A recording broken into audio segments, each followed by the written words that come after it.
Bismillahirrahmanirrahim. Assalamualaikum warahmatullahi wabarakatuh. Alhamdulillahirrabbilalamin. Allahumma sholli ala sayyidina Muhammad. Allahumma sholli alaihi wasallim. Dulur-dulur sadayana, alhamdulillah malam hari ini ada pertanyaan. Bagaimana hukumnya bermusik, terus berkesenian dan juga bernyanyi?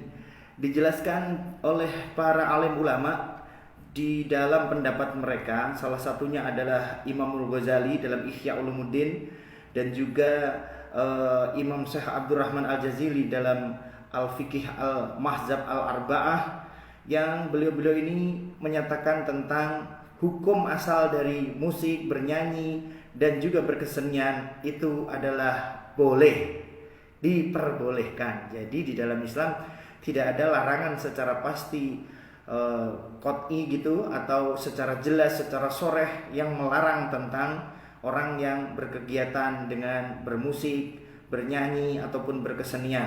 Adapun orang-orang yang melarang, ulama-ulama yang melarang dalam urusan ini itu karena ada sebab-sebab eksternal di luar dari kesenian tersebut atau bermusik tersebut atau bernyanyi tersebut. Jadi misalkan contohnya Imam Ghazali menukil pendapat di dalam Ihya Ulumuddin halaman 270 itu tentang orang yang bermain kendang, itu termasuk dilarang. Tetapi kenapa dilarang? Karena itu identik dengan yang dilakukan, yang disiarkan oleh para waria ketika itu. Tetapi apabila tidak memiliki kesamaan dengan para waria itu, maka hal tersebut tetap boleh dilakukan, sebagaimana kendang yang ditabuh oleh para jemaah haji ataupun jemaah ketika ada peristiwa-peristiwa besar dalam Islam. Dan tentang alat musik itu seperti itu. Begitu juga dengan bermusiknya atau bernyanyinya sendiri ya, berkeseniannya sendiri, bersairnya sendiri. Itu sebenarnya secara aslinya itu dibolehkan. Yang menjadi sebab tidak dibolehkan oleh para alim ulama itu ada hal-hal yang menyertainya yang tidak bisa ditolerir secara hukum Islam gitu, secara syariat Islam, seperti ada mabuk-mabukannya, ada peristiwa perjudiannya, atau ada peristiwa mesum di dalamnya dan sebagainya. Itu sebenarnya. Jadi kalau tidak ada unsur-unsur yang menyebabkan ia jadi terlarang, maka hukumnya tetap boleh. Begitu.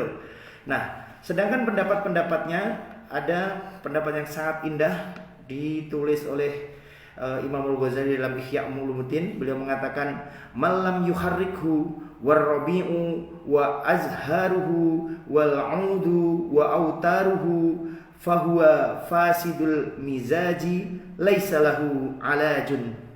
Orang yang jika hatinya, jiwanya tidak tergerak oleh semilir angin yang lembut, oleh harum bunga-bunga dengan keindahannya dan suara seruling yang merdu di musim semi, maka orang itu, dia adalah orang yang telah kehilangan jiwanya. Dia adalah orang yang sakit, yang sulit terobati dari sakitnya. Luar biasa. Nah, itu saudara-saudara. Terus kemudian bagaimana pendapat dari para sahabat? Ditukil di dalam Ihya Ulumuddin, masih dalam Ihya Ulumuddin juz 2 halaman 267, bahwa para sahabat Nabi, ada pendapat dari Abu Thalib Al-Maki, beliau membolehkan syair dan nyanyian. Ada sahabat Abdullah bin Ja'far, Abdullah bin Zubair, sahabat Mughirah, Muawiyah dan lain-lain. Beliau-beliau ini dijelaskan di dalam kitab Ihya Ulumuddin halaman 267 itu, juz 2, itu beliau-beliau masih memperdengarkan orang untuk bersair dan bermusik. Tetapi tentu saja tidak ada unsur-unsur yang dilarang di dalamnya yang menyebabkan musik menjadi terlarang. Seperti itu saudaraku semua. Tapi harus diingat bahwa wilayah tentang larangan ataupun dibolehkannya musik, kemudian seni dan juga bernyanyi, ini adalah wilayah-wilayah yang disebut ijtihadiyah di kalangan para alim ulama. Kenapa begitu? Wilayah ini, wilayah ijtihadiyah itu adalah ada ikhtilaf di dalamnya. Jadi biasanya fi maj'al al-ijtihadiyah artinya tidak boleh kaku, tetap fleksibel, terbuka lebar bagi penafsiran-penafsiran dan interpretasi. Nah, Karena apa? Karena memang tidak ada larangan secara qot'i atau pasti maupun yang soreh ataupun jelas yang melarang musik, bernyanyi ataupun berkesenian. Wilayah tafsir, wilayah sarah kebenaran itu tidaklah mutlak, tetapi dia relatif, dzanni. Oleh karena itu kami berpendapat bahwa pendapat yang memperbolehkan musik, bernyanyi, seni itu adalah pendapat yang masih relevan untuk bisa digunakan sebagai panduan. Sungguh pun begitu, bukan berarti membolehkan secara mutlak, tetapi ada batasan-batasan dan syarat-syarat dan ketentuan yang berlaku yang harus kita perhatikan. Ingat, pendapatnya para alim ulama, perbedaan di kalangan mereka akan menjadi rahmat. Jadi kita akan menjadi lebih hati-hati di dalam bersikap maupun menentukan hukum. Jadi tidak sembarangan. Begitu, semoga ada manfaatnya. Terus kemudian ada yang berpendapat menggunakan Al-Quran. Menggunakan Al-Quran surat Luqman ayat 6. Surat Luqman ayat 6 di mana bunyinya wa minan nasi may yastari lahwal hadisi liyudilla an sabilillahi bighairi ilm wa yattakhidaha huzwa ulaika lahum adzabun muhin. Nah, dan di antara manusia ada yang mempergunakan percakapan yang kosong untuk menyesatkan manusia dari jalan Allah tanpa ilmu dan menjadikannya olok-olokan. Mereka itu akan memperoleh azab yang menghinakan. Kemudian muncul ada tafsir di situ yang berkaitan dengan ayat ini tentang percakapan yang kosong dan menyesatkan dari jalan Allah itu di dalamnya termasuk musik, seni dan juga bernyanyi. Ini bagaimana awalnya? Harus diingat. Anda harus membaca kembali asbabun nuzul atau sebab yang melatari peristiwa ketika ayat ini turun.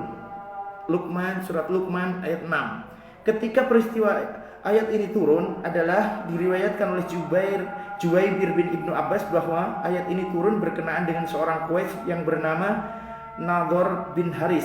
Ia selalu menghalang-halangi orang yang akan mengikuti ajakan Rasulullah untuk memeluk agama Islam. Dia memiliki seorang biduanita perempuan, tentu saja biduanita pasti perempuan ya. Ketika orang itu hendak memenuhi seruan Rasulullah, maka dia menyuruh para biduan untuk menghibur mereka, menyanyi, menari dan minum-minuman keras, makanan-makanan yang enak yang kemudian di situ mungkin banyak hal yang haram gitu. Dengan demikian orang-orang akan menjadi lupa dan berpaling dari agama Islam. Begitu. Lalu diingatkan turunlah ayat ini sebagai ancaman bagi orang-orang yang demikian. Jadi maksudnya bukan musiknya, bukan seninya, atau bukan juga bernyanyinya, tetapi digunakan untuk apa? Musik, seni, dan bernyanyi itu digunakan untuk mengajak orang jauh dari agama Islam, maka tentu saja hal tersebut dilarang. Tetapi apabila sebab itu tidak ada, maka hukumnya tetap mubah atau boleh. Akhirul kalam, assalamualaikum warahmatullahi wabarakatuh.